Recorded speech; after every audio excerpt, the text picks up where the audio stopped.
Kinansila na ng PHIVOLCS ang tsunami warning sa 22 probinsya sa bansa kasunod ng lindol sa Russia.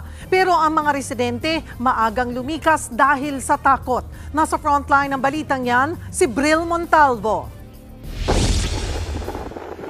Pasado alauna ng hapon, malaki at malakas na hampas ng alon ang naranasan sa isla ng Calayan sa Cagayan. Kasunod yan ang tsunami alert bunsod ng magnitude 8.8 na lindol sa Russia. Agad pinalikas ang mga residenteng nakatira sa tabing dagat. Ang mga bayan naman sa Quezon gaya ng Bordeos, Gumaca, San Narciso, Caluwag, Pulilio, Patanungan at Trial ininspeksyonan ng mga pulis. Pansamantala ring isinara sa mga turista at residente ang mga beach. Ganyan din sa Baler, Aurora at Leyte na parehong nagsagawa ng preemptive evacuation. Ang taga Davao City naman na si Nanay Alma Lorejo, inihanda na ang mga importante niyang dokumento at gamit sakaling magpatupad ng forced evacuation. Ang kinatitirikan kasi ng bahay niya mismong dagat na.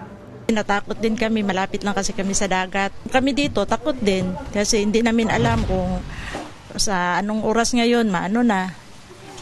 Machu-tsunami na, tapos yun, handa na kami, takbo.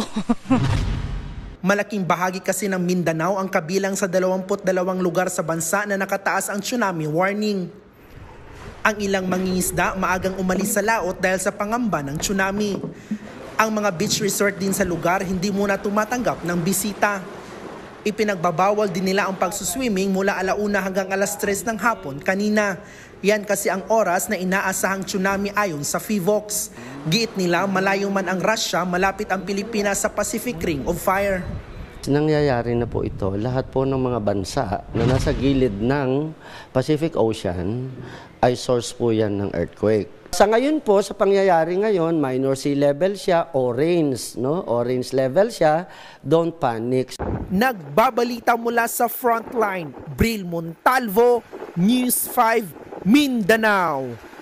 Mga kapatid, Cheryl Cosing po. Maging maalam at may pakialam sa mga napapanahong issue at headlines. Mag-follow at mag-subscribe na sa social media pages ng News 5.